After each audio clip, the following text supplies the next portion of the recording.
रूबरू प्रोग्राम में आपका स्वागत है। मैं हूं सुशील भारती और आप देख रहे हैं अपना ये खास प्रोग्राम रूबरू। जी हाँ, रूबरू प्रोग्राम में यूं तो हम आपकी मुलाकात किसी न किसी खास मेहमान से कराते हैं, लेकिन इन दिनों हमारे साथ खास मेहमान लगातार जुड़ रहे हैं। सिडनी से डॉक्टर कुमार प्रशांत मानव, तो सिडनी ऑस्ट्रेलिया की मैं बात कर रहा हूं। और कुमार प्रशांत मानव बहुत सारे जो राष्ट्रीय अंतर्राष्ट्रीय विषय हैं और विशेष तौर पर भारत से जो जुड़े हुए विषय हैं उन पर वो लगातार जो है अपनी राय रखते रहते हैं। तो आज का विषय भी कुछ खास है, आज उनसे हम चर्चा करेंगे। तो आइए सबसे पहले स्वागत करते हैं डॉक्टर कुमार प्रशांत मानव का। डॉक्टर साहब, आपका बहुत बहुत स्वागत है। नमस्कार, धन्यवाद। आपका भी बहुत बहुत स्वागत है। जी डॉक्टर साहब, आज का जो विषय है वो जी। ये है कि बहुत सारे लोग जो हैं, अगर हम भारतीय संदर्भ में बात करें, क्योंकि आप चूंकि मूलतः आपका जो जन्म और आपकी जो पूरी शिक्षा दीक्षा और आपका जो भी व्यक्तित्व का जो निर्माण हुआ है वो भारत में ही हुआ है। अ, तो बहुत सारे लोग जो हैं वो ये कहते हैं कि भाई ईश्वर की कृपा हमारे ऊपर नहीं होती। हम बहुत बार मतलब मतलब मंदिर में चले गए, हम घंटे भी बजाए, हम यात्राओं पे भी चले गए, हम तमाम तीर्थ स्थलों पे भी चले गए, लेकिन पता नहीं क्या ऐसी बात है कि हमारे ऊपर ईश्वर की कृपा होती नहीं है। हम्म। और ईश्वर शायद हमारी ही परीक्षा लेता रहता है। तो उनको बहुत शिकायत है कई मामले में। लेकिन जब भी मैंने आपसे बात की है तो आपको मैंने देखा है कि आपने अपने व्यक्तित्व का निर्माण भी किया है। और आपने हमेशा ये कहा है कि ईश्वर की कृपा मेरे ऊपर हुई है। और तमाम ऐसे इंसिडेंट आपके जीवन से जुड़े हुए हैं जो कहीं ना कहीं ईश्वर के होने का एहसास कराते हैं। तो आज हम इसी विषय पर हम बातचीत करेंगे अच्छा। कि आखिर क्या बात है, ऐसी क्या वजहें हैं कि जिससे कि मनुष्य को ये एहसास हो कि भाई ईश्वर है। तो मैं डॉक्टर साहब आपके थोड़ी सी इस जीवन यात्रा में जो ईश्वर का रोल है और कहाँ कहाँ ईश्वर की कृपा हुई, तो मैं शुरुआती दौर से थोड़ा सा जानना चाहता हूँ कि क्या बचपन की कोई ऐसी घटना, और उसके बाद फिर हम धीरे धीरे सिलसिले को आगे बढ़ाएंगे। बहुत जी। बढ़िया, बहुत बढ़िया, बहुत बढ़िया सब्जेक्ट आपने लिया है। जी। और ये इंस्पायर करेगा सबको। जी। और असलियत बताएगा। सबसे पहले मैं प्रभु का नाम, जो मैं चूंकि ईश्वर के ऊपर ये बन रहा है और बहुत जरूरी है, जी। तो मैं सबसे पहले गायत्री मंत्र, जो मेरा महामंत्र है, जी। ओम भूर्भुवः स्वः तत्सवितुर्वरेण्यं भर्गो देवस्य धीमहि धियो जी। यो नः प्रचोदयात्। त्वमेव माता च पिता त्वमेव, हम्म। त्वमेव बन्धुश्च सखा त्वमेव, त्वमेव विद्या च द्रविणं त्वमेव, त्वमेव सर्वं मम देव देव। अस्तो मा सद्गमय, तमसो मा ज्योतिर्गमय, मृत्युर्मा अमृतं गमय। सर्वे भवन्तु सुखिनः, सर्वे सन्तु निरामया, सर्वे भद्राणि पश्यन्तु मा कश्चित् दुःखभाग् भवेत्। ओम ओम। ओ, ये मेरी डेली की प्रार्थना होती है। जी। और इसके मिरेकल मेरे सामने आए हैं। हम्म। मैं इसमें कुछ नहीं मांगता ईश्वर से। हम्म। फिर मैं कहता हूँ, आप ही मेरे माता हैं, आप ही मेरे पिता हैं, सब आप ही मेरे बंधु हैं, आप ही मेरे सखा हैं, जी। सब कुछ मेरे आप ही हैं। तो हम्म। मैंने जब सर्वस्व ही उनको अपना कर रखा है, तो हम्म। वो तो निश्चित रूप से उसको लुक आफ्टर करेंगे, हम्म। देखेंगे, देखभाल करेंगे। उनकी ड्यूटी बन जाती है। क्योंकि मैं हम्म। मैं अपने ऊपर को लेके नहीं चल रहा। मेरा मेरा अपना कुछ है ही नहीं। मैं आज हम्म। जो भी कुछ हूँ, सब उनकी वजह से हूँ, सब प्रभु की वजह से हूँ। प्रभु हम्म। की इतनी बड़ी कृपा है, यू कांट बिलीव इट। लोग बाग शायद इस बात को बिलीव नहीं कर पाएंगे कि हम्म। डेली मेरी एक प्रभु से बात होती है। बात मीन्स एक ऐसा इंस्पायरेशन मिलता है उनसे, हम्म। इतना इंस्पिरेशन मिलता है। हर चीज का लाइन ऑफ एक्शन मुझे गाइडेंस मिलती है, जिसकी वजह से मैं आज यहां तक पहुंच पाया हूं।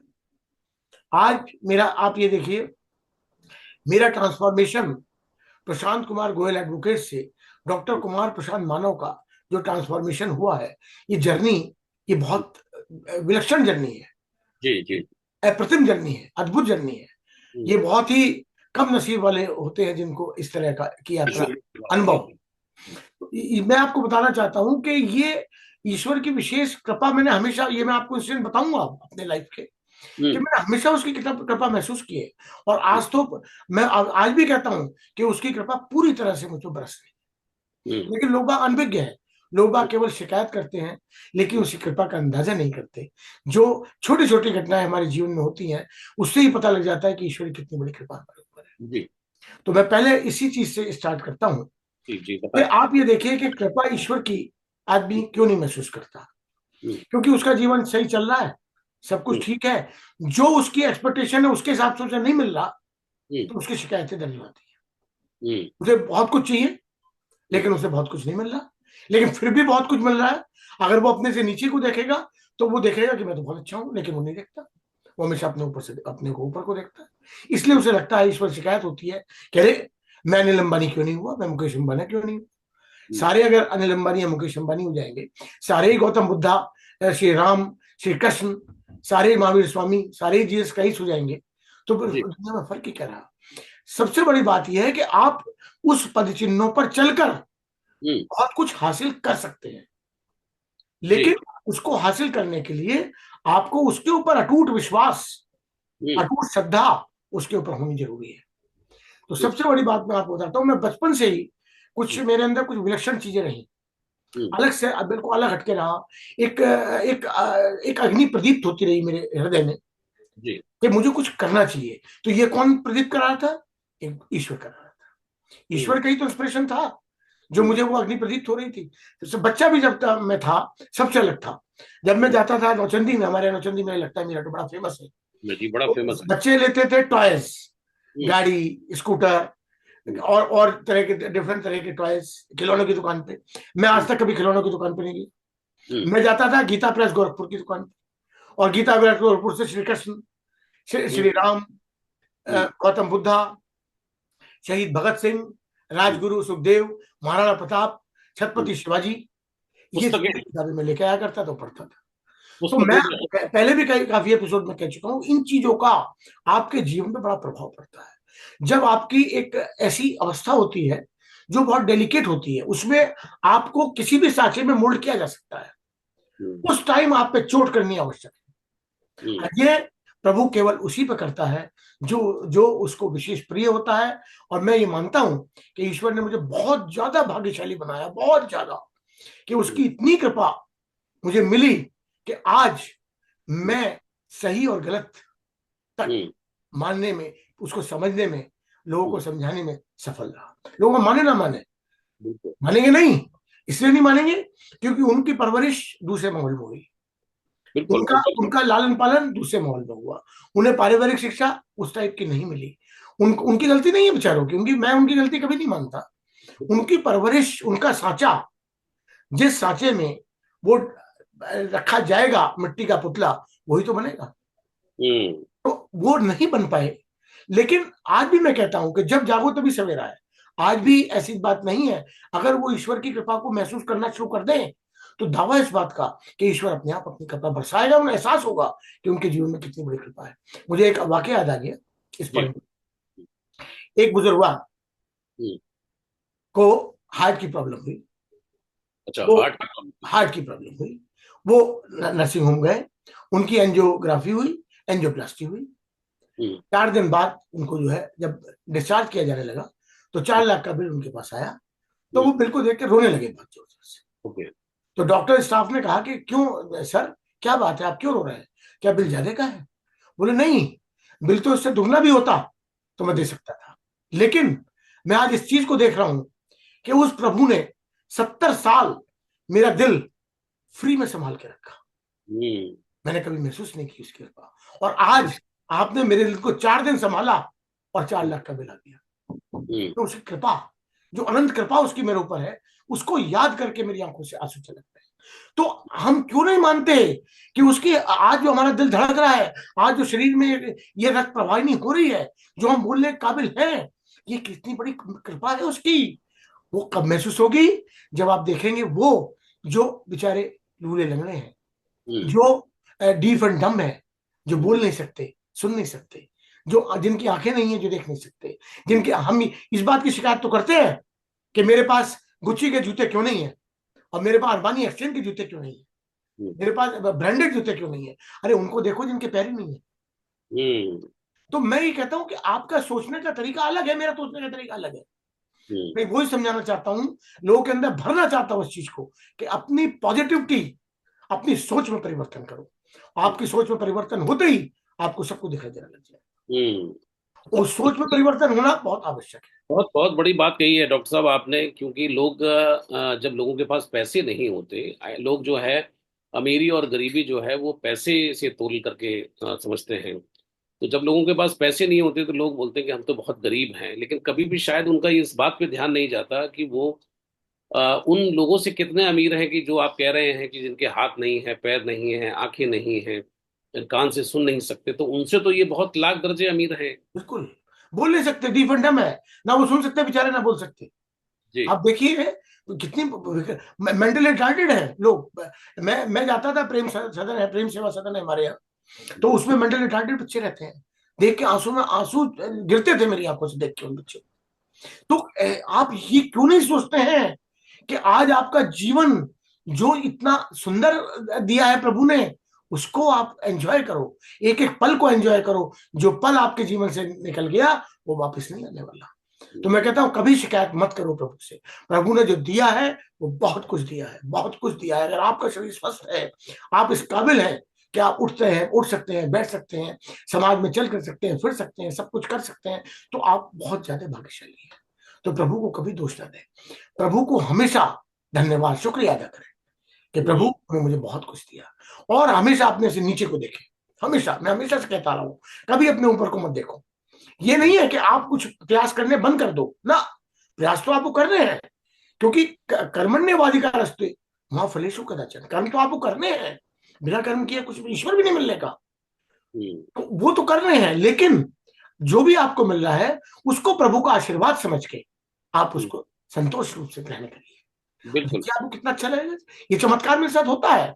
मैंने आपको पहले ही बताया एक एपिसोड में कि मैं कभी सोने की चम्मच लेके पैदा नहीं हुआ। हम्म। मैं मेरे वैसे मेरा परिवार बहुत उच्च उच्च श्रेणी में होता था। मेरे जो ग्रेट ग्रैंडफादर थे वो चीफ जस्टिस थे राजस्थान हाई कोर्ट के, सर फतेह सिंह जी। सर का खिताब उनको मिला था।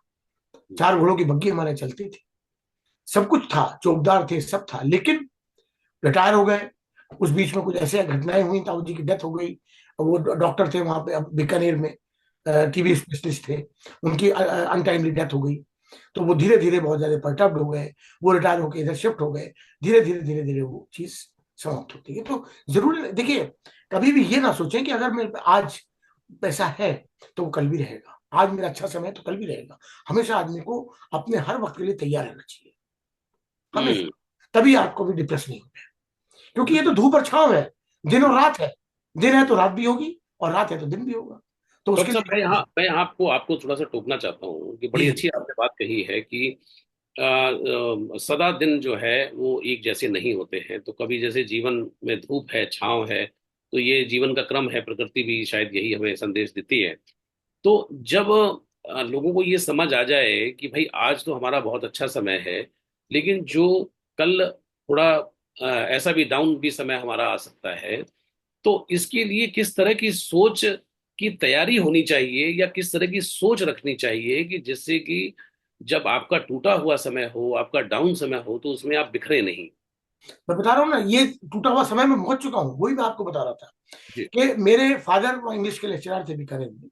लेकिन जब वो सब शिफ्ट हो गई फैमिली पूरी, तो उन्होंने यहाँ पे हम्म। सेल टैक्स डिपार्टमेंट में जॉब किया। जी। लेकिन सेल टैक्स डिपार्टमेंट में उन्हें लगा हम्म। कि मैं यहाँ के लिए फिट नहीं, क्योंकि ओके। वो बहुत ऑनेस्ट आदमी थे। हम्म। तो सन 50 में उसे उन्होंने नौकरी ज्वाइन की थी, और सन 62 में उन्होंने हम्म। इस्तीफा दे दिया, रिजाइन कर दिया 12 साल के बाद। हम्म। इसकी बात की परवाह नहीं की कि मैं 20 साल तक जॉब कर लूंगा तो मुझे पेंशन स्टार्ट हो जाएगी। हम्म।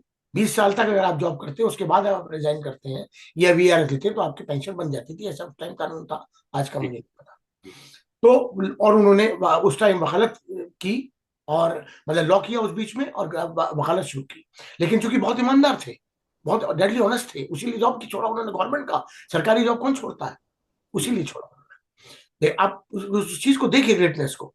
लेकिन उनके ईमानदारी की वजह से फाइनेंशियल क्राइसिस बराबर बने रहे। हम्म।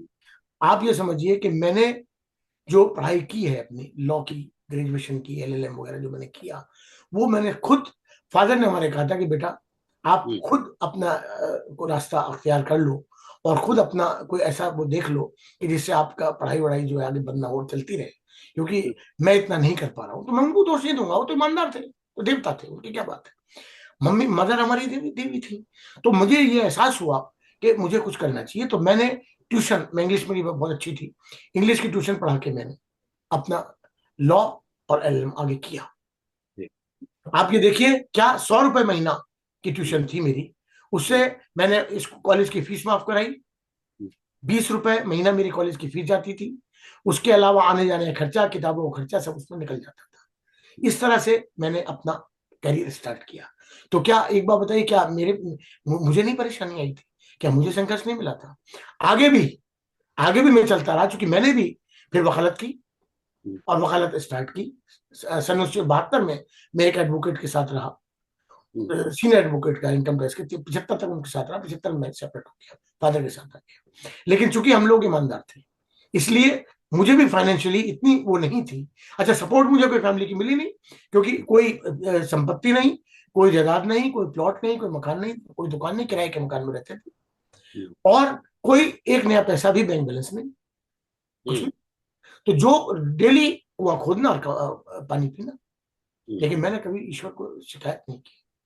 मैंने, हम्म, मेरे ऐसे भी साथी थे एडवोकेट, जिनके फादर एडवोकेट रहे और बड़ी बड़ी संपत्ति गाड़ियों में आते थे, मैं साइकिल पे जाता था, हम्म, लेकिन मुझे कभी एहसास नहीं हुआ। तो मैं ये चीज डेवलप करना चाहता हूँ लोगों में, कि अगर आप में ये सीढ़ी, तो आप बराबर उस पर चलते रहो, उस व्हाइट बॉल फेंकते रहो, फेंकते रहो। आप हम्म, घबरा के ब्लैक मत फेंकना शुरू करो, आप व्हाइट फेंकते रहो। हम्म, व्हाइट माने सत्कर्म। आप सत्कर्म की राह कभी मत छोड़ो। अपनी सोच को पॉजिटिव लाओ, पॉजिटिव सोच, कि नहीं, ये है, कुछ होगा, मेरे गलत काम हुए होंगे जिसकी वजह से मुझे मिल रहा है, लेकिन हम्म, ईश्वर बहुत दयालु है, उसने मुझे आज इस काबिल तो बना रखा है कि मैं इतना तो कर रहा हूँ। हम्म, तो साथ, मैंने बताया था एक बार आपको कि मेरी परिवार में 3 मेरे बच्चे, मेरी मदर, मेरे फादर और मेरी वाइफ हम्म, और मैं, तो 3 और 2 5 और 2 7, और मेरी सिस्टर विडो हो गई थी, वो और उसकी बेटी, 9 परिवार में मेंबर रहे। अकेला मैं कमाने वाला था, मैंने किया, फाइनेंशियल क्राइसिस देख के सब कुछ किया, और आज मैं जिस स्थिति में हूँ, वो स्थिति मैं सोच भी नहीं सकता था, ख्वाब में हम्म, भी, कि इतना ज्यादा आमूलचूल परिवर्तन हो जाएगा।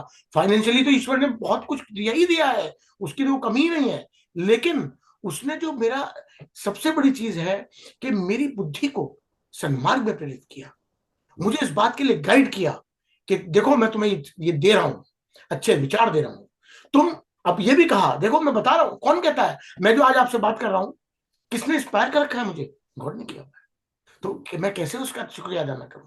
उसने मुझे इंस्पायर किया कि तुम, जो मैं तुम्हें दे रहा हूं, ये हम्म, सच्चाई का रास्ता दे रहा हूं, इसको तुम दूसरों को दिखाओ, उनका फायदा करो। तो मैं तुम्हें इसको अपने साथ ले जाने का कोई अधिकार नहीं है, वो काम मैं कर रहा हूँ।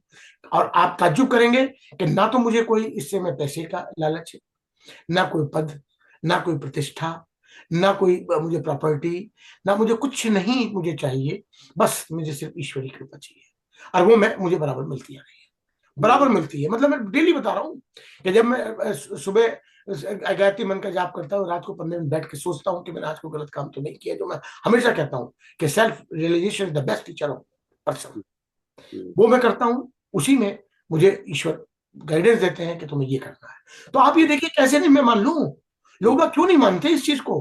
अब मैं अपने जीवन की घटना भी आपको बताऊंगा, आप कुछ आप पूछना चाह रहे हैं तो पूछ लीजिए, फिर मैं जी, बता। मैं ये कह रहा हूँ डॉक्टर साहब कि जीवन में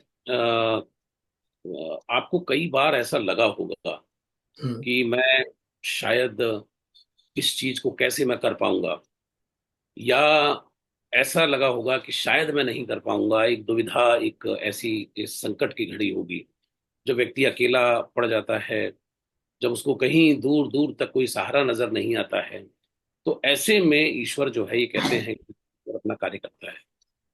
तो कोई ऐसी घटना आप हमें बताएं कि जहां आपको लगा कि बस, मुझे लगा कि शायद यहाँ से जीवन अब आगे नहीं बढ़ पाएगा, और उसके बाद मैं ईश्वर की कृपा से खड़ा हुआ।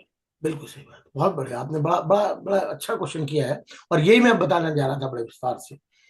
सबसे पहले, जब मेरा जीवन शुरू हुआ था 18 साल की अल्पायु में, मेरा पेट खराब रहने लगा था बहुत ज्यादा, हम्म, और बड़ी ट्रबल रहने लगी थी, और कोई चीज डाइजेस्ट नहीं होती थी 18 साल की उम्र में। हम्म, तो मुझे लगा कि अगर स्थिति ये होगी, मैंने एक दिन भी अगर पूरी कचौरी खा ली तो मुझे पूरे रात में सो नहीं पाता था। उस टाइम में 18 साल की उम्र में क्या होता है। हम्म, लेकिन आप देखिए, चमत्कार देखिए प्रभु का वहीं से स्टार्ट होता है कि मैं बिल्कुल निराश हो गया था, लेकिन मैंने प्रभु पे आस्था नहीं छोड़ी। मैं हमेशा कहता था, प्रभु इसको इसको इस पर कृपा करो आप, मैं कैसे आगे बढ़ पाऊंगा, अगर मेरा शरीर रूप से स्वस्थ ही नहीं होगा तो मैं आगे कैसे बढ़ पाऊंगा। तो देखिए चमत्कार के बलदेव ब्रह्मचारी नेस्टिक जो शुक्रताल आश्रम में रहते थे, उन्होंने एक आर्य समाज मंदिर थापर नगर में कैंप लगाया 1 हफ्ते का, हम्म, योगा हम्म, योगा प्राणायाम का। हम्म, और मेरी माता श्री जो कि जाती थी बराबर, वो मुझे अपने साथ ले गई। मतलब ये देखिए रूपरेखा कैसे बनती है, ये प्रभु जी, बनाता है और कोई नहीं हम्म, बनाता। वहां मैंने उनका योगा प्राणायाम देखा, मैं बहुत प्रभावित हुआ, और मैंने देखा कि वास्तव में ये तो सारा सब कुछ, ये तो जितनी बीमारी सबका निदान है, ये तो सारा कष्ट कष्ट को दूर करने वाला है। तो मैंने उनसे कहा, जब लास्ट डे था उनका कैंप में, कि स्वामी जी मुझे एक आपसे विनती है कि मैं चाहता हूं कि मैं आपके आश्रम में आपको 1 महीने आपके साथ रह के ये सारी दीक्षा लूं, योगासन प्राणायाम ध्यान वगैरह। तो उनका बिल्कुल, अरे वाह, अगर आपने इतनी इच्छा शक्ति है तो आप साधारण आमंत्रित है। मैं गया, 1972 की बात बता रहा हूँ। 1972, कितने साल हो गए, आज से 53 साल पहले। 53 साल। 1972 में मैंने 1 महीने का कैंप अटेंड किया अस्पताल में, हम्म, और उसके बाद में मैं चमत्कारिक रूप से हम्म, चेंज हो गया बिल्कुल। लेकिन जीवन में एक कसम खाई कि हम्म, कभी जीवन में योगा नहीं छोड़ूंगा, कभी हम्म, एक्सरसाइज जीवन में नहीं छोड़ूंगा। और मेरा रूप इतना परिवर्तित हो गया कि आज मैं, अब 72 की बात बता रहा हूं, और आज 53 साल बाद मैं पूर्ण स्वस्थ हूं। मुझे किसी तरह की ईश्वरीय कृपा से कोई परेशानी नहीं है। आप देख लें, तो ये चमत्कार नहीं है प्रभु का। अगर वो इस तरह कैंप नहीं लगता, मैं डॉक्टर्स के चक्कर में फंस गया होता, तो हाँ, कितना गाड़ी चल पाती। लेकिन लेकिन ईश्वर ने निकाला आपको। मैं इसीलिए लोगों से कहता हूं कि do yoga everyday, keep doctor. जो भी मैं बोलता हूं ना, वो हम्म, मैं जीवन में पहले उससे हम्म, लाभ प्राप्त कर चुका होता हूं, आत्मसात किया होता, तब मैं बोलता हूं। आज हम्म, योगा के लिए जो लोग कहता हूं, स्वास्थ्य के लिए चेताता हूं, इसीलिए चेताता हूं कि मैं वो समय देख चुका हूं। हम्म, तो जो मेरे साथ हुआ वो दूसरे के साथ ना हो। तो हम्म, मुझे कोई बताने वाला मिल गया प्रभु, तो आपको मैं गाइड कर रहा हूं उसी की वजह से, तो करो। और अपने प्रभु से कभी कोई शिकायत मत करो कि मुझे स्वास्थ्य नहीं दिया। स्वास्थ्य वो देगा, आप उसके लिए कुछ करो, 24 घंटे में कुछ तो समय दो। बिल्कुल, बिल्कुल, बिल्कुल। ये तो ये पहली घटना थी। जी, जी अब डॉक्टर साहब, आपने पहले थोड़ी देर पहले फाइनेंशियल कंस्ट्रेंट्स की बात की आपने, और आपने कहा कि 9 लोगों का परिवार, मैं अकेला कमाने वाला, बहुत संघर्ष आपने देखा।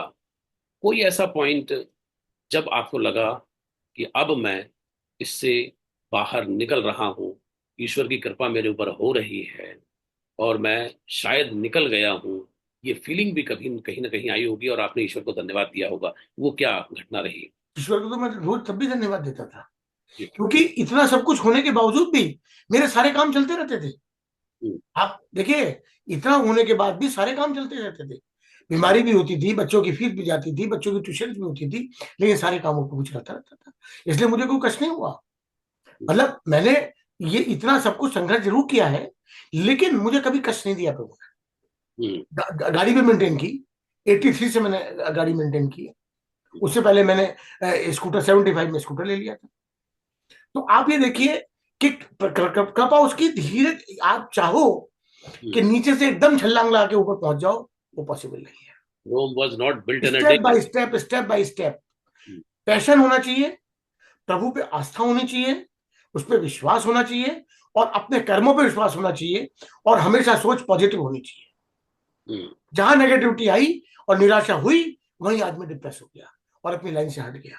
मैं अपनी लाइन से कभी नहीं हटा, और इसमें सबसे बड़ा योगदान मेरी माता श्री, प्रभु का तो है ही है, उसका तो मैं कभी उड़न हो ही नहीं सकता, उसकी तो हमेशा कृपा थी और है और रहेगी, ये मुझे मरते दम तक, ये मुझे अच्छी तरह से पूरा विश्वास है। मेरी माता श्री क्या और गायत्री मंत्र का, इन्होंने मुझे बहुत, और वो भी प्रभु की देन थी, वो उसी की देन थी। तो इस तरह से मैं फाइनेंशियल क्राइसिस भी आराम से निकलते रहे। आती रही बात, बीच बीच में बहुत बहुत घटनाएं ऐसी हुई कि जिसमें मैं डिस्टर्ब भी हुआ, लेकिन कोई ना कोई इंतजाम हो गया तुरंत। तब तो आपको ये, लगता हो, तब आपको हाँ, लगता होगा कि ईश्वर की कृपा मेरे साथ है। नेचुरल बात है। अगर मुझे कोई ऐसा बिल्कुल नहीं लग रहा, अंधेरा दिखाई दे रहा है कि कुछ नहीं है, और फिर एकदम से प्रकाश आ गया, तो कौन दे रहा है? तो ये मेरे जीवन में बराबर चलता रहा। लेकिन जब जैसे बच्चे बड़े होते गए, फिर बच्चे पढ़े, आगे ग्रेजुएशन किया, फिर बड़े बेटे को, मेरा मेरा कुछ ये मानना था कि मैं अपने बड़े बेटे को फौज में, डिफेंस में लाना चाहता था, ये ओके। देश की सेवा के लिए, एक मेरी भावना थी। लेकिन मैंने कभी भी बच्चों की इच्छा के आगे अपनी इच्छा को नहीं बलवत किया, कभी ये नहीं फोर्स नहीं किया कि नहीं तुम ये नहीं ये करोगे। तो उससे पूछा कि भाई फौज में, एनडीए में मैंने उसका फॉर्म वगैरह भरवा दिया था, खड़गवासला में, नेशनल डिफेंस एकेडमी में, कि मैं इसको चाहता हूँ कि सेकंड लेफ्टिनेंट बन के आए। मतलब मेरा एक ख्वाब था बहुत, मैं आपको वो बता रहा हूँ जो मेरे दिल के अंदर की बात बता रहा हूँ आप। जी जी, बिल्कुल बिल्कुल। लेकिन उसने ये कहा, अपने मुझसे तो नहीं बोलता था बेचारा, शर्माता था, गौरव नाम है उसका, गौरव गोयल। वो मुझसे नहीं, उसने मम्मी से कहा कि मम्मी मैं फौज में नहीं जाना चाहता, मैं चाहता हूँ मुझे विदेश में भेज दे पापा, मैं विदेश जाना चाहता हूँ। मम्मी ने उसकी मेरे से बात बताई कि भाई देखिए गौरव जो है वो फौज में नहीं जाना चाहता। तो मैंने, हालांकि मुझे बड़ा दुख हुआ, लेकिन मैंने उस बात को वहीं खत्म कर दिया एकदम, ठीक है बेटा का, क्योंकि मैं आपको बताता हूँ, हर माँ बाप को मैं आज ये शिक्षा दे रहा हूँ कि बच्चे की भावना का कदर हमेशा करो, उसकी ये देखो कि उसकी रुचि कहाँ है। अगर उसकी रुचि के हिसाब से आप उसे सेट करोगे तो वो कहीं से कहीं जाएगा, उसको उसमें दिक्कत ही नहीं होगी। लेकिन अगर उसकी रुचि की, उसकी जो वो चाहत है, उसके अगेंस्ट आपने चाहत थोप दोगे तो वो सफल नहीं हो पाएगा। तो मैंने कहा ठीक है कोई दिक्कत नहीं। तो मैंने फिर उसकी विदेश जाने की जगह जगह कोशिश की, कहाँ विदेश में सेटल हो सकता है। मेरे दोस्त थे साउथ अफ्रीका के, राजा खान जी, जो एस्कॉम से जुड़े हुए थे। उन्होंने कहा डरबन आ जाएगा, कोई दिक्कत नहीं है। साउथ अफ्रीका की पहले प्लानिंग थी। लेकिन अचानक मेरे जो फ्रेंड थे डॉक्टर अशोक सिंघल, उनके उनकी जीजा जी, मतलब उनकी मिसेज के जीजा जी का बेटा ऑस्ट्रेलिया गया था। तो उन्होंने कहा, लाइन ऑफ एक्शन दिया, देखिए गॉड का बताता हूँ, उनके थ्रू गॉड ने मुझसे कहलवाया कि जाओ उनके जीआई से मिलो। वो स्टेट बैंक में जीएम थे, जनरल मैनेजर थे, उनका बेटा वहां था सिडनी। तो मैं उनके पास गया, उन्होंने मुझे लाइन ऑफ एक्शन बताया, वो लाइन ऑफ एक्शन किया गया। और उसके बाद में वो बेटा 19 साल की उम्र में, 19 साल की उम्र में बेटा 2003 में ऑस्ट्रेलिया आया, और आज 22 साल के अंदर आज वो टॉप पे है। क्योंकि उसकी इच्छा थी, मैंने उसकी इच्छा के हिसाब से काम किया। दूसरे बेटे की इच्छा थी, देखो मैं बता रहा हूं आपको कि मैं कभी हारा नहीं। दूसरे बेटे की इच्छा थी कि मैं, चूंकि इनकम टैक्स एडवोकेट था, तो मैं चाहता कि दूसरा बेटा जो मेरा गौरांग गोयल है, ये चार्टेड अकाउंटेंसी करे, सीए बने, और मेरे साथ कंबाइंड ऑफिस हम लोग खोले। क्योंकि मैं दूसरे सीए से अपना काम कराता था, सारे ऑडिट वगैरह दूसरे सीए से किया करता था। तो इसलिए मैं चाहता था कि मेरा, अगर ये बेटा बन जाएगा और हम लोग कंबाइंड ऑफिस कर लेंगे तो बहुत अच्छा काम चलेगा। लेकिन बड़े बेटे ने से जब इसकी बात हुई होगी, उसने कहा, कहाँ तू 6 साल चार्टेड अकाउंटेंसी बचेगा, 6 साल में तू यहाँ आ जा, तू कहीं से कहीं पहुंच जाएगा। इसने भी मम्मी से बात की कि मैं तो गौरव भैया के पास जाना चाहता हूँ। तो मैंने, ठीक, कोई दिक्कत नहीं बेटा, जाओ। और ये गया और सेटल हुआ, और आज ये भी बहुत बढ़िया करता है। तो मैं बता रहा हूँ आपको, थर्ड वन बेटा जो था वो, उसको इंजीनियरिंग में था शुरू से, वो बेंगलोर में, उसकी बेंगलोर में इसे ही उसने वो किया, इंजीनियरिंग किया बीआईटी से, और बेंगलोर में उसकी पोस्टिंग हुई। उसने एमआईटी भी वो, उसे पहले तो बीआईटी से एमटेक बीटेक किया, फिर एमटेक किया, और वहीं उसे जॉब किया 5 साल। उसको भी डायरेक्ट पीआर दिलवा दिया इन बच्चों ने, क्योंकि दोनों भाई यहाँ सेटल थे और यहाँ के सिटीजन थे, तो हो गया इस तरह से। ये देखिए परिवार कहाँ से कहाँ पहुंच गया, और सारी ईश्वर की कृपा जो मैं कभी कह ही नहीं सकता, वो हमेशा हमेशा मेरे साथ है। तो आप देखिए, ये मैं बता रहा हूँ आपको, आमूलचूल परिवर्तन किस तरह से वो करता है। फिर आप देखिए, ये फैमिली का सेटलमेंट हुआ, फिर उसके बाद में कई केस मेरे साथ ऐसे हुए अपने लाइफ में, जिसमें मैंने ईश्वर के साक्षात दर्शन किए, वो मैं आपको बताता हूँ। मेरी लाइफ में एक्सीडेंट्स बहुत हुए, एक्सीडेंट। बहुत एक्सीडेंट हुए। ओके। कई बार तो मेरे ही स्कूटर से बहुत सीवियर एक्सीडेंट हुए, लेकिन ईश्वर ने मुझे बिल्कुल हाथों में ले लिया। मैं एक एक घटना क्या बताऊं, लेकिन 2-3 बार मेरे साथ ऐसा हुआ कि मैं बिल्कुल और लाचार अवस्था में रात के टाइम, और उसने मुझे कुछ होने नहीं दिया, कोई भी नहीं सर रोड के ऊपर। लेकिन एक जो मेन वाकया मैं आपको बताना चाहता हूँ, हम, मैं और मेरी वाइफ, हम लोग, एक क्लाइंट ने वो भगवती जागरण की जो चौकी होती है वो रखी थी, जी जी हमारे एनुअल गैस सर्विस वाले क्लाइंट है। तो मैं उन्होंने मुझे बुलाया था, तो मैं इनको ऑफिस में, मैं रात रात को ऑफिस बैठा करता था। तो मैंने ऑफिस से उठता था 9 बजे, हम्म, 7 से 9 मेरा ऑफिस का टाइम था। तो मैं ऑफिस में ले गया था, वहीं उनका बराबर में घर था। फिर मैं हम जाके उनके घर पे उसमें बैठ गए थे। रात को 1 बजे उन्होंने अपना प्रोग्राम समाप्त किया, खाना पीना हुआ, और फिर प्रसाद हलवे का वो दिया गया। तो वो मेरी मिसेज दोनों हाथों में हलवे का एक एक दोना लेके, और वो स्कूटर में बैठी हुई थी। हम लोग घर जा रहे थे रात को करीब 2:30 बजे। हम्म, रात को 2:30 बजे घर पे जा रहे थे, तो हमारे रोड पे रोड़ी पड़ी हुई थी, रोड बन रही थी। हम्म, मेरा स्कूटर वहां स्लिप हो गया स्पीड ओहो, में। ओहो, और कितना बड़ा हादसा हुआ कि मेरी वाइफ की साड़ी, उसका जो फुट स्टेप होता है उसमें अटक गई, ओहो, हम्म, और वो गिर गई। और जब तक मैं स्कूटर रोकता, कई गज तक वो घिसकती चली ओहो, गई। क्या होता है कि उनका कॉनी टूट जाती है, उसकी हड्डी निकल जाती है, हम्म, घुटना फट जाता है पूरा, हम्म, और ब्लडी ब्लीडिंग ब्लीडिंग, हम्म, ब्लडी ब्लड रोड के ऊपर। कोई हम्म, नहीं, रात को 3 बजे, पौने 3 बजे, कौन होता? उस टाइम मोबाइल व्यवस्था नहीं थी, मोबाइल नहीं थे, ओहो, कुछ नहीं था उस टाइम। मैं कैसे किसको खबर करता, आप बताइए। रास्ते में पड़ा हुआ हूं मैं, इनको मैं छोड़ के जा नहीं सकता घर पे। स्कूटर पे मैं इनको ये तो बेहोश है, और खून निकल रहा है। क्या हो सकता है? मैंने प्रभु को याद किया, प्रभु आप ही हैं मेरा, तो बस मैं कुछ नहीं कर सकता। ये तो मैं क्या करूं मैं इस समय? और आप खुद तो सोचिए, एहसास कीजिए इस बात को, कि रात को 3 बजे अगर रोड पे इस तरह का एक्सीडेंट हो तो आप क्या कर सकते हैं? कोई फोन नहीं मेरे पास, कोई ऐसी नहीं इमरजेंसी कॉल कर लूं, कोई एम्बुलेंस बुला लूं, कुछ। मेरे दिमाग में ये विचार आया कि भाई किसी तरह से ऐसा कोई हो जाए कि मैं घर से गाड़ी ले आऊं। गाड़ी थी मेरे पास, और इनको उसमें लेटा के ले जाऊं। लेकिन मैं उन्हें छोड़ के जा नहीं सकता था उस कंडीशन में, कि कुत्ते उत्ते थे, बहुत कुछ था जान। कुत्ते तो सड़क पर घूमते ही हमारे यहाँ, वो थोड़ा छोड़ देते यार, ऐसे में छोड़ना ठीक भी नहीं था। तो मैं क्या करता? तभी अचानक, देखिए रात को 3 बजे, हम्म, अचानक बताता हूँ क्या होता है। हम्म, कि एक बच्चा छोटा हम्म, साइकिल पे हम्म, घूमता हुआ उधर से निकलता है। सड़क पे कोई नहीं, हम्म, कहीं दूर दूर तक, मीलों तक कोई नहीं, 3 बजे। और वो निकलता है 3 बजे। मैंने उसे आवाज दी, मैं बेटे आप कैसे इस समय घूम रहे हो? बोले कुछ नहीं अंकल, बस वो मुझे नींद नहीं आ रही थी, तो मैंने कहा चलो थोड़ा सा सैरी कराऊं। तो मैंने कहा बेटे देखो, यहाँ तो ऐसा ऐसा एक्सीडेंट हो गया, तुम्हारी आंटी बहुत ज्यादा क्रिटिकल कंडीशन में है, और मेरा घर वहां है। मैंने उसको घर एड्रेस बताया कि तुम जल्दी से बड़े बेटे गौरव को बुला लो, अब मैं उसे छोड़ के जाऊंगा, और फिर स्कूटर पे जाके मैं गाड़ी ले आऊंगा, और गाड़ी में इनको उठा के ले जाऊंगा। तो उसने कहा ठीक है अंकल। तो हमारे, देखिए मजे की बात, हमारे यहाँ 2 कुत्ते रहा करते थे कोठी में। दोनों कुत्ते रात को खुले होते थे, हम्म, तो कोठी में कोई घुस ही नहीं सकता था। लेकिन उस दिन इत्तेफाक से, चूंकि हम लोग वहां आए हुए थे, इसलिए कुत्ते किसी ने खुले नहीं थे, वो चेन में बंद थे। तो वो आराम से कोठी के अंदर आ गया, और उसने खूब दरवाजे और पीटे, कॉल बेल बजाई। तो वो सो के उठे, तो वो गौरव को अपने साथ लेके आया। उसको मैंने इनके पास वहां बैठाया, मैं घर गया, घर से गाड़ी लेके आया। फिर गौरव ने इनको मुझे, मैंने पकड़ के इनको लिटाया, और हम रात को 3:30 बजे नर्सिंग होम लेके गए, और बच गई, कोई दिक्कत नहीं। परेशानी तो आती है, लेकिन मैं बताता हूँ ऐसे हाथ से। अब बताइए उस बच्चे को किसने भेजा? बच्चे तो रात को तीन बिल्कुल, बजे बच्चा कौन था वो बच्चा?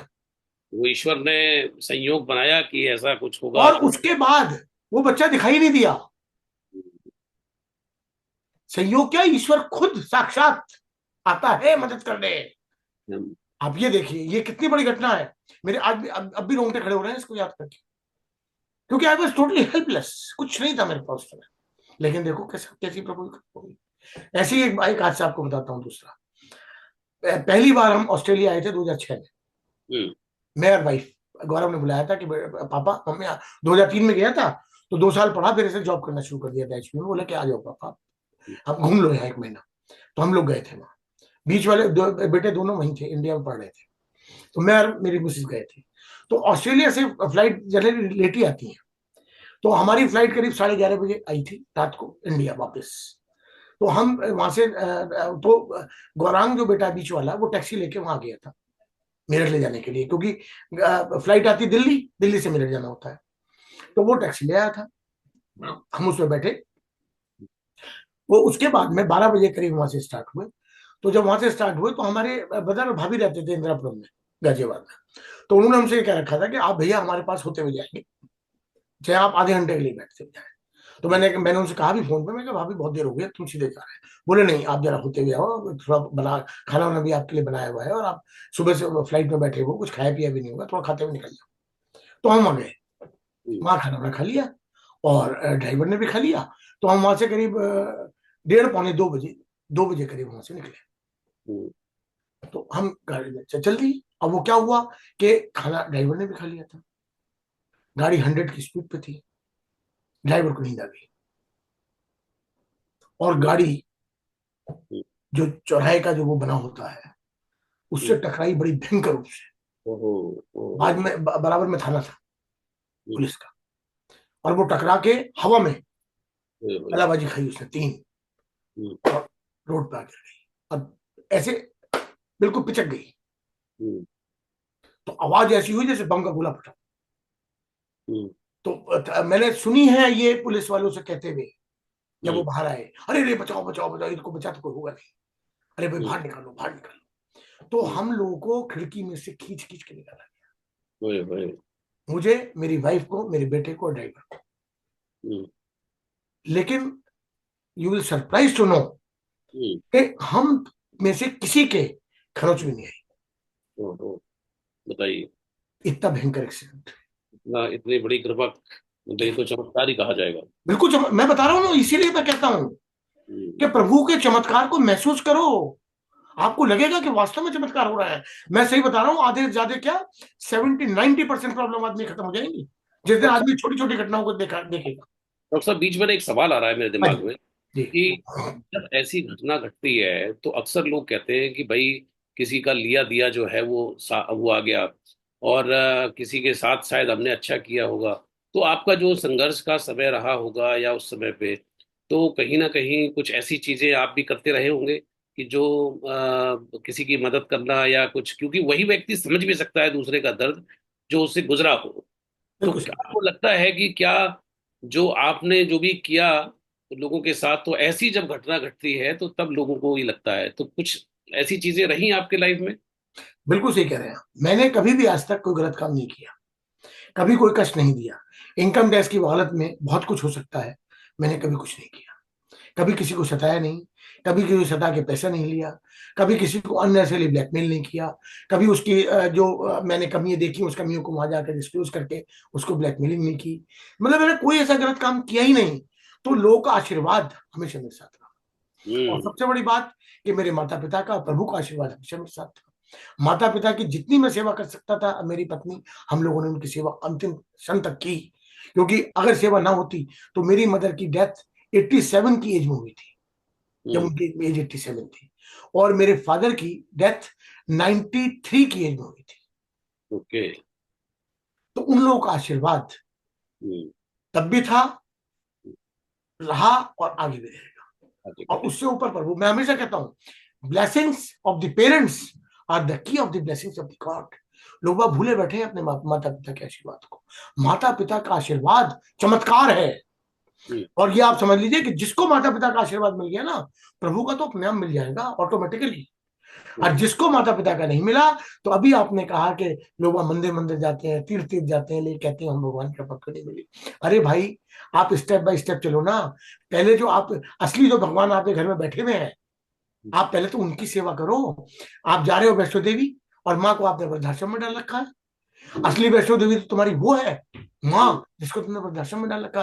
क्या करोगे वहां पत्थरों में जाके? मैं यही तो कहता हूँ, लेकिन मैं गलत हूँ। क्योंकि इस समय समाज का ढलान चल रहा है ना। जी, आप तो, मैं ही कहता हूँ, आपने एक बात बड़ी बड़ी बढ़िया बात कही थी कि मंदिरों में जाते हैं, तीर्थों में जाते हैं, कुंभ नहाते हैं, लेकिन कहते हैं भगवान की कृपा नहीं मिली।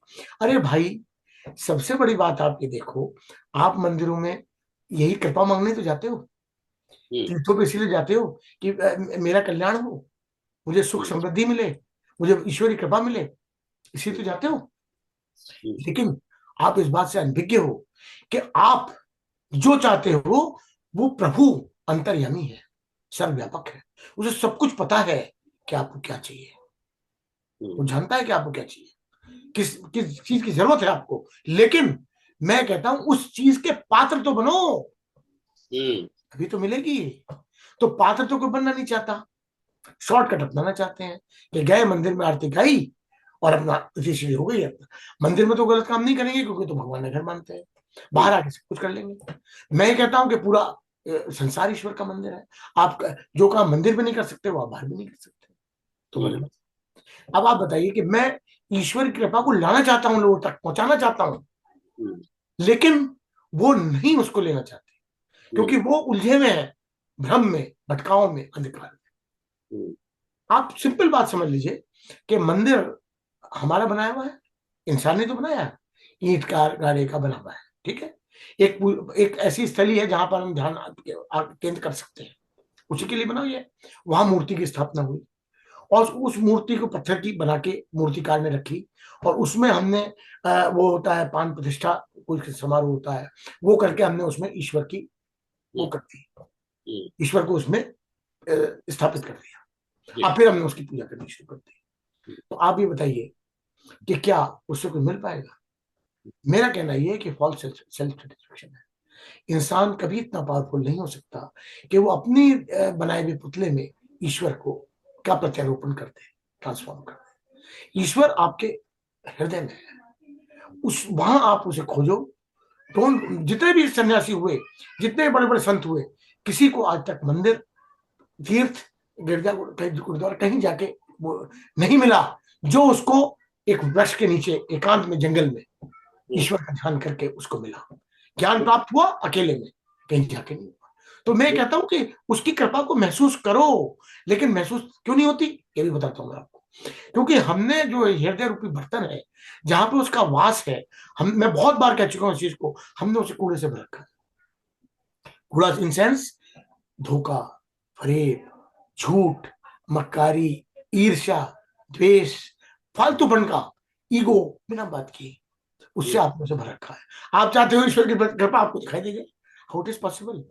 आप पहले उस कीड़े को साफ करिए, सेल्फ रियलाइज करिए कि मैंने क्या क्या किया है और हटाइए। अब फिर देखिए ईश्वर की कृपा अपने आप से, मैंने वो किया और मैं अनुभव कर रहा हूँ, साक्षात आपके सामने बैठा हूँ कि मैं, मेरे हृदय में ईश्वर है, स्थापित है। मुझे कहीं जाने की जरूरत नहीं होती। मैं तो कहता हूँ दिल के आईने में तस्वीर है यार, जब जरा गर्दन झुकाई देख ले, जरूरत ही नहीं है। मैं तो कभी नहीं जाता कहीं, किसी मंदिर के कोई तीर्थ नहीं जाता, हम्म, लेकिन ईश्वर की कृपा डायरेक्ट मेरे पास है। तो लोग बाग भटके में है, अंधकार में है। मैं हम्म, चेताना चाहता हूं कि अपने मन में, मन मंदिर में ईश्वर की स्थापना करो। और ईश्वर भी इस बात से बहुत नाराज है। वही कहता है कि मैंने जो पुतले बनाए हैं उसकी तो अत्याचार हो रहा है उस पर, हम्म, उसका तिरस्कार हो रहा है। पुतले उसके कौन से हैं? मनुष्य, आदमी, व्यक्ति। उनका बताइए, उनका हम कितनी केयर करते हैं। हम्म, और इंसान अपने पुतले बनाओ कि जो अपने पुतले बनाए गए हैं उसकी वो पूजा करता है, अर्चना करता है, उसे भगवान का रूप बनाता है। तो वो भी नाराज है इस बात से कि हम्म, मेरे बनाए पुतलों को आप अनादर कर रहे हो और अपने बनाए पुतलों का आदर कर रहे हो। तो आप देखिए इसकी कड़ी कहां से कहां जुड़ रही है। लेकिन मैं कभी किसी की आस्था को ठेस नहीं पहुंचाना चाहता। मैं सिर्फ ये कहता हूं कि भैया जो मैं कह रहा हूं वो मैंने आत्मसात किया है और उसका मैंने लाभ लिया है, हम्म, साक्षात ईश्वर के दर्शन किए हैं। तो वो आप भी करो, करने का रास्ता बताता हूँ। अब वो उनकी इच्छा है, वो करें ना करें। लेकिन मैं फिर भी हाथ जोड़ के क्षमा चाहना चाहता हूँ कि अगर मेरी बात से भावना को किसी को ठेस लगता है तो मुझे उसके लिए क्षमा करें। लेकिन मैं जो सच्चाई है जो ईश्वर ने मुझे दी है वो मैं बराबर बोलता रहूंगा, एक बराबर आदित्य, उसको प्रकाशित करता रहूंगा। बिल्कुल डॉक्टर साहब, एक लाइन चलती है कि तेरा तुझको अर्पण क्या लागे मेरा। ये कहीं आरती में भी आती है और लोगों को ये कहते हुए सुना भी जाता है। तो उनको लगता है कि भाई जो भी तुमने हमें दिया है वो तुम्हें अर्पण, मेरा क्या है इसमें, क्योंकि ये सब कुछ बनाया हुआ है ईश्वर का। तो ये शायद ये बात कही तो इस संदर्भ में गई थी कि भाई हे ईश्वर, तुमने इतना अबंडेंस, इतनी सारी चीजें दी हैं, प्रकृति में फल इतने दिए हैं कि खा नहीं सकते, अन्न इतना दिया है कि खा नहीं सकते, पानी इतना दिया है कि पी नहीं सकते, सब फ्री फूल में। फूल इतने दिए हैं कि आप देख देख के थक जाएं लेकिन फूल खत्म नहीं होंगे, पहाड़ इतने दिए हैं, हवा इतनी दी है, तो अबंडेंस है। अबंडेंस है। तो ये किसी समझदार व्यक्ति ने कहा कि भाई तेरा तुझको अर्पण क्या लागे मेरा, ये तो तुम्हारी बनाई हुई सृष्टि है, परमपिता परमेश्वर को कहा। लेकिन कुछ लोगों ने इसको थोड़ा और आगे समझ लिया है। उन्होंने ये सोच लिया है कि तेरा तुझको अर्पण, मतलब तुमने जो हमें दुख दिए हैं, जो हमारे जीवन में कष्ट भरे हैं, तो वो भी, मतलब तुम्हें मैं अर्पित कर रहा हूँ हे ईश्वर, उनको हरो। अब प्रश्न यहाँ पे डॉक्टर साहब ये है कि जो चीज उसने तुम्हें दी ही नहीं है, वो कहाँ से हारेगा? वो उसका तो वो लेना देना है ही नहीं इससे। सही बात है, बिल्कुल। वो जो कष्ट है या दुख है वो तो आपने खुद अपने निर्माण किए हुए हैं। जी बिल्कुल। वो उसने नहीं दिए। वो तो ये बात है न्यायकारी है। ना।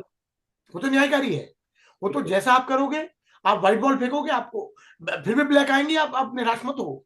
क्योंकि जो ब्लैक आपकी स्टॉक में है वो आ रही है, फिर आप व्हाइट ही फेंकते जाओ, देखो आप तो व्हाइट आनी शुरू हो जाएंगी।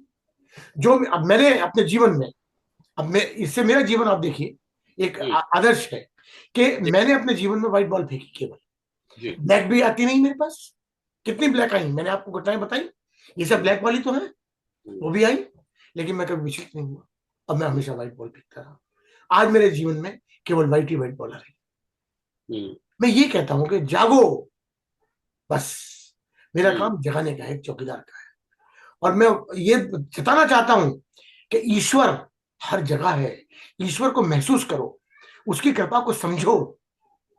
बहुत बड़ी कृपा है हमारे ऊपर, हम उसे समझ नहीं पाते। हम उससे हम्म। शिकायतें करते रहते हैं, हम उससे मांगते रहते हैं। बिन मांगे मोती मिले, मांगे मिले नबी। मैं कहता हूं उस काबिल बन जाओ, आपको मांगने की कोई जरूरत ही नहीं पड़ेगी। उस काबिल बन जाओ, आपको मांगने की कोई जरूरत नहीं। एक छोटे से जॉब के लिए भी आपको एक काबिलियत की जरूरत पड़ती है, एक एलिजिबिलिटी की जरूरत पड़ती है। तो आप उसकी प्रभु की जो इतनी इतनी महत्वपूर्ण कृपा है, जिसका कोई मतलब कोई सानी नहीं है, वो आप चाहते हो कि आपको बिना कुछ मिल जाए? How it is possible? नहीं। हम्म। खाना खाना कहने से मैं हमेशा कहता हूँ कि कभी भूख नहीं मिटती। पानी पानी कहने से कभी प्यास नहीं मिटती। आप ये देखिए कि चीनी रखी है और पानी रखा है। हम्म। आप पानी पी रहे हो, आप कह रहे हो यार चीनी रखी, मेरा मुंह मुंह क्यों नहीं मीठा हो रहा? हम्म। अरे भाई, उस चीनी को पानी में डाल के घोलोगे, तभी तो मुंह मीठा होगा। हम्म। स्थिति आजकल ये है कि चीनी भी रखा है, पानी भी रखा है, आदमी चाहता है मुंह मीठा हो जाए, नहीं हो सकता। उसके लिए आपको चीनी को उसमें विलय करना होगा। तो आपको अपने आप को ईश्वर में विलय करना होगा, हम्म। तब आपको साक्षात उसके दर्शन होंगे। आजकल आदमी वो नहीं कर पाता, क्योंकि वो इतना, वो समझता है कि मैं जो हूं मैं परिपूर्ण हूं। हम्म। और मैं ये कहता हूं कि जो दुनिया में समझता है कि मैं सबसे ज्यादा ज्ञानवान हूं और मुझे सब कुछ पता है, वो दुनिया का सबसे बड़ा मूर्ख व्यक्ति है। हम्म। क्योंकि मैन इज ऑलवेज लर्नर। हम्म। मनुष्य, मैं आज भी सीखता हूँ, हम्म। आज भी छोटी छोटी बातों से सीखता हूँ। मैंने कभी ये नहीं कहा कि मैं पूरा पूर्ण हूं, नहीं। हम्म। तो वो भावना रखो ना कि हमेशा सीखते रहो, और जो कोई अच्छी मिले उसको ले लो। जी डॉक्टर साहब, कुछ ऐसा भी है कि जैसे बड़े सारे लोग हैं आए दाएं बाएं, चूंकि आप तो कह रहे हैं कि आपने पूरी ईमानदारी से कार्य किया जीवन, बड़े सारे ऐसे लोग हैं कि तरह तरह के हथकंडों से पैसे कमा लेते हैं।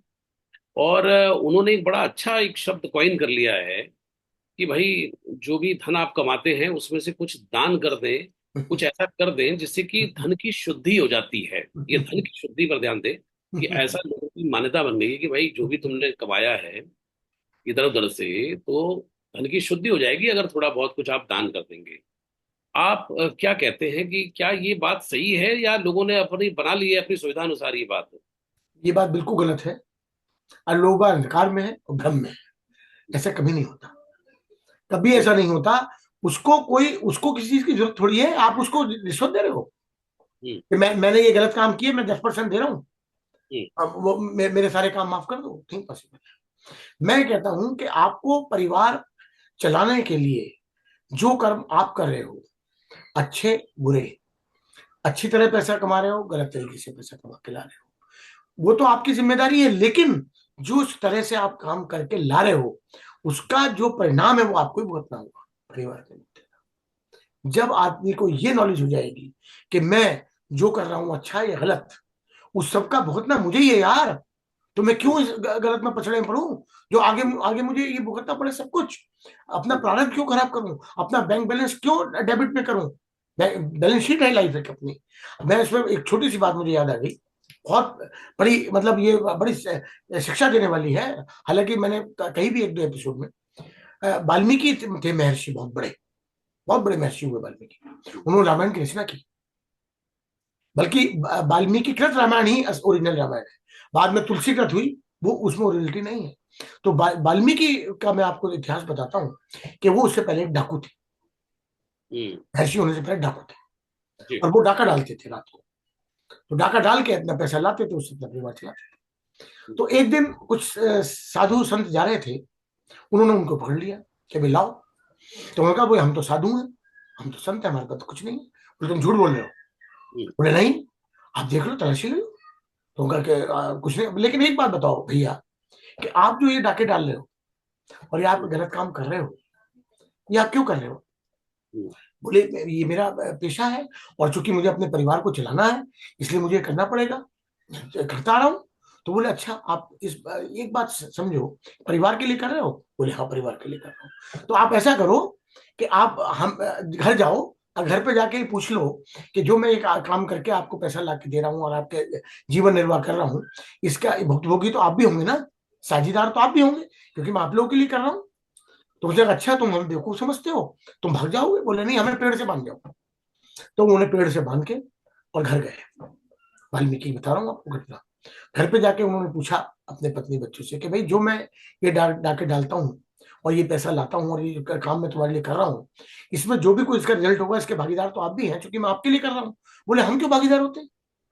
ये तो आपका फर्ज है कि आप हमारा भरण पोषण करें। आप कैसे करते हैं, अच्छे तरीके से बुरे तरीके से, उसका तो आप ही को भुगतना, हमारे से क्या मतलब है उसका? हम्म। उसकी मुंह आके खुल गई, अरे ये जो मैं आज इन सबके लिए कर रहा हूँ, ये तो सारा मुझे ही भुगतना पड़ेगा। वो वापस गए और उन्होंने संतों को खोला, उनके पैरों में गिर गए कि संत महात्मा, आपने मेरी आंखें खोल दी आज। मैं क्या अनर्थ करने कर रहा था, मैं जिसके लिए कर रहा था वो तो कोई भागीदार है ही नहीं उसमें, वो तो सारा मुझे ही भुगतना है। और उस दिन के बाद देखिए कितने बड़े महर्षि बन के। तो लोगों को इन चीजों से शिक्षा लेनी चाहिए। इतिहास हमें बताता है कि जो इतिहास में हमारे से गलतियां हुई हैं वो आगे ना हो, तो याद करें और उस गलती को रिपीट ना करें। तो मैं यही कहता हूं कि ये जो आपने आज बात मुझसे पूछी कि भाई लोग बाग इधर इधर से उधर से पैसा तरीके से कमा के और 10% उसको दान कर दिए, समझते हैं कि पैसा शुद्ध हो गया, बिल्कुल नहीं होता, गलत है बिल्कुल। ये बात जरूर है कि जो 10% आपने दान किया वो तो आपका थोड़ा सा प्लस में चला गया, हम्म। लेकिन उसके पीछे आपकी ये भावना रही कि स्वार्थ रहा कि जो मेरा ये पैसा है, ये पैसा मेरा सही हो जाएगा, ये पैसा मेरा पवित्र हो जाएगा, वो गलत है। और उस भावना की वजह से आपको कोई लाभ प्राप्त नहीं होता। हम्म। हमेशा जैसा खाए अन्न वैसा हुए मन। हम्म। सिंपल बात मैं बता दूं, ईमानदारी का रास्ता कभी नहीं छोड़ना चाहिए। और ईमानदारी और सच्चा रास्ता, अपनी सोच हमेशा अच्छी, पॉजिटिव, हमेशा अच्छे विचार अपने मन में रखने चाहिए। आते हैं बुरे विचार, लेकिन उनको निकाल देना चाहिए तुरंत। तभी आपको ईश्वरी कृपा दिखाई देगी साक्षात कि आपको ईश्वरी कृपा आ रही है। हम्म। क्योंकि इम्तिहान लेता है वो भी इम्तिहान लेता है कि हम्म। मेरा सच्चा शिष्य है नहीं है, ये हम्म। मेरा सच्चा भक्त है नहीं है। अगर हम्म। ये डिग गया तो गया, अगर हम्म। ये तब भी वही अविचलित रहा तो उसकी कृपा अपने आप आती हम्म। बिल्कुल। डॉक्टर साहब, अंतिम सवाल करना चाहता हूं कि है। जैसे ईश्वर कहता है कि तू करता वो है जो तू चाहता है, तेरा वाह मन कहता है वो तू करता है, वाह। तो तू करता वो है जो तू चाहता है, और होता वो है जो मैं चाहता हूँ। चाहता हूँ। मैं जो चाहता हूँ वही होता है। तू वो कर जो मैं चाहता हूँ, और फिर होगा वो जो तू चाहता है। आहा, आपने तो गागर में सागर भर दिया। ये जी। सारी चीजों का निचोड़ है ये जो आपने कहा जी। है। जी। बिल्कुल सत्य है ये बात, 100% करेक्ट है जो आपने आज बात कही है। वास्तव में मैं वास्तव में आपको बहुत साधुवाद देना चाहता हूँ, बहुत बढ़िया बात कही आपने। बिल्कुल यही है कि ईश्वर ये कहता है कि तू करता वो है जो तू हाँ, करता है। चाहता है, और है? होता वो है जो मैं चाहता हूँ। उठा लो जो मैं चाहता हूँ, तू वो हाँ। कर जो मैं चाहता हूँ, तो हाँ। वही होगा जो तू चाहता है। हाँ जो। तो बड़ी बात, कितना बड़ा इसके अंदर सब कुछ शामिल है। जी। यही अगर जीवन में अपने आदमी उतार ले, हम्म। कोई कठिनाई नहीं रहेगी। मैं दावा करता हूं सारी कठिनाइयां धीरे धीरे अपने आप समाप्त हो जाएंगी। जो किया मेरा वो तो भुगतना पड़ेगा, जो हम बिल्कुल। कर चुके हैं, जो जी। हमारी बैलेंस शीट में डेबिट है, वो डेबिट तो हमें करना पड़ेगा। क्रेडिट नहीं है तो भी क्रेडिट लाना पड़ेगा, लेकिन अल्टीमेटली अगर हम क्रेडिट इकट्ठा करते जा रहे हैं तो धीरे धीरे धीरे धीरे डेबिट समाप्त हो जाएगा। व्हाइट बॉल फेंकते जाओ, ब्लैक बॉल अपने आप समाप्त हो जाएगा। निराश नहीं होना है। निराश कभी नहीं होना, निराश नहीं होना। कभी निराश नहीं होना, ईश्वर का निराश नहीं होना, और ईश्वर का साथ नहीं छोड़ना। हम्म, मंदिरों में जाके उसका साथ नहीं होता, मूर्ति के सामने आरती गा के उसका साथ नहीं होता, उसका साथ होता है अपने हृदय में उसको स्थापित करने से। 24 घंटे ईश्वर मेरे साथ रहता है। और मैं आपको एक बात और बताता हूँ बड़ी आश्चर्यजनक, कि जिस समय मैं उसके उसमें बैठता हूँ ध्यान में, हम्म, तो ये ईश्वर साक्षी है, मैं आपको बिल्कुल अपना वो बता रहा हूँ रहस्य जो मैंने शायद किसी को ना बताया। तो मेरी आंखों से पानी झरने लगता है जब मुझे उसकी कृपा दिखाई देती है, और मतलब मैं रोता हूँ हम्म, आंसुओं से, ये साक्षात बता रहा हूं मैं आपको। तो कितनी बड़ी कृपा है उसकी। जब तक उसकी कृपा साक्षात ना आपको महसूस होगी, आप आपकी आंखों में आंसू निकल सकते हैं। हम्म, तो ये कितना बड़ा प्रमाण है, प्रत्यक्षों को प्रमाण की आवश्यकता है। और आज जो भी मैं अच्छे विचार लोगों को बांट रहा हूँ, या जो भी अच्छाई लोगों को देना चाह रहा हूँ, वो सब उसी की तो कृपा है, हम्म, उसी का तो आज्ञा है। उसके बिना प्रेरणा के मैं कुछ भी नहीं कर सकता था। हम्म, आज उसने मुझे इतना भाग्यशाली बनाया, कि मुझे इस काबिल बनाया कि वो अपने विचार मुझे दे और उसे बांटने के लिए कहे, और मैं उसे बांट रहा हूँ बिना किसी। बुक ऑफ लाइफ मैंने छपाई, हजारों किताबें मैंने फ्री बांटी बच्चों के स्कूलों में, क्योंकि मैं चाहता हूँ कि नई जनरेशन को ज्ञान मिले, उसको डायरेक्शन मिले, पथ प्रदर्शन हो उसका, जो पथ भ्रमित है। हम्म, इसलिए मैंने किया 7वीं 8वीं के क्लास के बच्चे को हर स्कूल में किताबें पढ़वाई, कोई पसंद नहीं। आज तक मैंने बुक ऑफ लाइफ का एक नया पहचान नहीं किया। बहुत बढ़िया, बहुत बढ़िया। आपकी बड़ी फेमस किताब है फिर बुक ऑफ लाइफ, जो अंधकार से प्रकाश की ओर। जीवन की यात्रा अंधकार से प्रकाश की। बहुत जो यात्रा जो आपने कराई है, बहुत ही शानदार किताब है। प्रोग्राम को समेटने का समय हो चला है, तो एक लास्ट सवाल और मैं करना चाह रहा हूँ आपसे, जी। कि जब आप डॉक्टर साहब आज अपने वक्त को पलट करके देखते हैं, तो कभी आपने ये कल्पना की थी कि डॉक्टर कुमार प्रशांत मानव ऑस्ट्रेलिया में होंगे, धन धान्य संपन्न, पूरा जीवन, बाल बच्चे जो हैं पूरी तरीके से, तो कभी तो सोचते होंगे आप ये कि ये क्या हुआ अचानक, किस तरीके से ये सब चमत्कार हुआ? कभी सोचते थे कि आपकी आप जहाँ हैं, जिन जिन जिस स्थिति में ईश्वर ने आपको रखा है, आप वहां होंगे? कभी ऐसी कल्पना आपकी आई थी मन में? यही सोच के, यही सोच के, ये महसूस करके मेरी आंखों में आंसू आते हैं। मैं बिल्कुल सच बता रहा हूं आपको, यही सोच के मेरी आंखों में आंसू आते हैं कि ईश्वर की कितनी बड़ी कृपा है। मैं कभी सोच भी नहीं सकता था भैया, कभी सोच नहीं सकता था जीवन में कि मेरे जीवन में इतना आमूलचूल परिवर्तन हो। जो मेरे आंखों से आंसू आते हैं ना, उसकी इस कृपा को देख के आते हैं। मैं देखता हूँ कि वास्तव में मैं तो ख्वाब में भी नहीं सोच सकता था, बियॉन्ड एक्सपेक्टेशन, कि इतना बड़ा आमूलचूल परिवर्तन, इतनी बड़ी ट्रांसफॉर्मेशन। हम्म, तो उसको सोच के ही मेरी आंखों में आंसू आते हैं। तो मैं यही कहता हूं बस भैया, जितने मेरे दर्शक हैं उनसे सिर्फ यही विनती करता हूं कि उसकी कृपा को महसूस करने की कोशिश करो। और मैं सही बता रहा हूं, आपको दिखाई देगी, साफ दिखाई देगी, लेकिन उस काबिल बन जाओ, आपको दिखाई देनी शुरू हो जाएगी।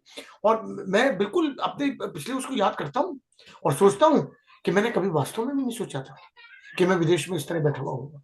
आज बच्चे मेरे सारे विदेश में इतने बढ़िया सेटल हुए, क्योंकि मैं तो एक बहुत मामूली परिवार से था।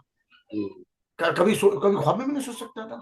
और वो तो पैसे की बात रही, धन संपदा की बात रही, लेकिन ये जो मेरे में ट्रांसफॉर्मेशन हुआ, हम्म, प्रशांत कुमार गोयल एडवोकेट से डॉक्टर कुमार प्रशांत मानव का, हम्म, जो मैंने एक मानवता का एक पाठ पढ़ा और लोगों को पढ़ाना शुरू किया।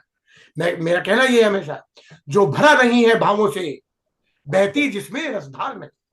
जो भरा नहीं है भावों से, बहती जिसमें रसधार नहीं, वो हृदय नहीं, वो पत्थर है जिसमें मानवता का प्यार नहीं। क्या बात। तो मैंने हमेशा मानवता को माना है, इसीलिए गोयल हटा के मानव लगाया। मेरे घर का नाम मानवता का मंदिर है। और हर एक को मैं ये कहता हूं कि पहले अच्छे इंसान बनो। अच्छे इंसान बनोगे, आपको सब कुछ मिलेगा। अच्छा इंसान बनना ही वो प्रक्रिया है कि आपको सब कुछ मिलेगा। ईश्वरी कृपा डायरेक्ट बरसेगी आपके ऊपर, आप केवल सच्चे इंसान बन जाओ। हम्म, केवल रास्ता उसका ये है, सच्चा इंसान बनना, बस। और सच्चा इंसान ईश्वर को दिखाई देना चाहिए कि वो सच्चा इंसान है, मुखौटा नहीं। वो मुखौटे के अंदर का देख लेता है सब कुछ। हम्म, तो पहले आप जो शीशा देखना चाहते हो ना, अपना चेहरा देखते हो, तो आप दे रहे हो यार, शीशे में साफ दिखाई क्यों नहीं दे रहा? आपने तो देखा नहीं कि शीशे पे धूल जमी हुई है। आप हम्म, पहले धूल तो साफ करो, आपका चेहरा अपने आप साफ दिखाई। तो मैं तो यही कहता हूं, मेरा कहना यही है कि जागो, बस जागते रहो। और बस जो भी, जागने में कोई उम्र नहीं होती, जब जागो तभी से। आज से जाग जाओ, आज से आपके जीवन में चमत्कार होने शुरू हो जाएंगे। बिल्कुल। डॉक्टर साहब, बहुत अच्छा लगा आज का जो एपिसोड जो था, आपने अपने जीवन को एक तरीके से खुली किताब की तरीके से हमारे सामने रखा। और ये बात निकल करके आई कि अगर आप पूर्ण ईमानदारी के साथ में अगर आप अपने कर्तव्य पथ पर अग्रसर रहते हैं, तो ईश्वर की कृपा ऐसा हो ही नहीं सकता है कि आपके ऊपर ना बरसे। और आपके केस में ये भी मुझे महसूस हुआ कि बियॉन्ड एक्सपेक्टेशंस ईश्वर ने वो दिया कि जो आपको शायद कल्पना भी नहीं थी। और वो नहीं, मुझे बिल्कुल। लगता है कि वो आपका जीवन पथ का जो, जैसे थोड़ी देर पहले आपने बात कही थी कि सद्बुद्धि जो है, जैसे हमारे हनुमान चालीसा में भी आता है कि मुझे सद्बुद्धि दो।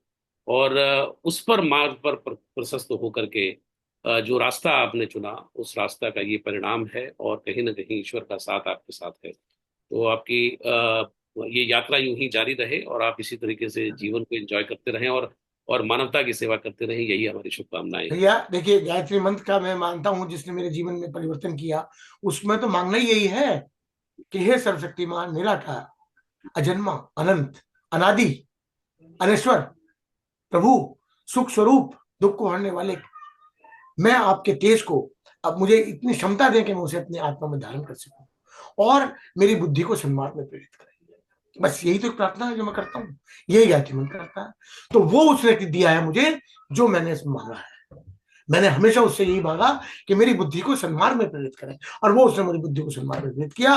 तो मैं बहुत भाग्यशाली हूं। हे मेरे प्रभु, आपकी बहुत बड़ी कृपा है। आप बस ऐसे ही कृपा बनाए रखिए। बस केवल आपका कृपा, आपका प्यार, आपका आशीर्वाद, आपकी मेहरबानी और आपकी दया चाहिए।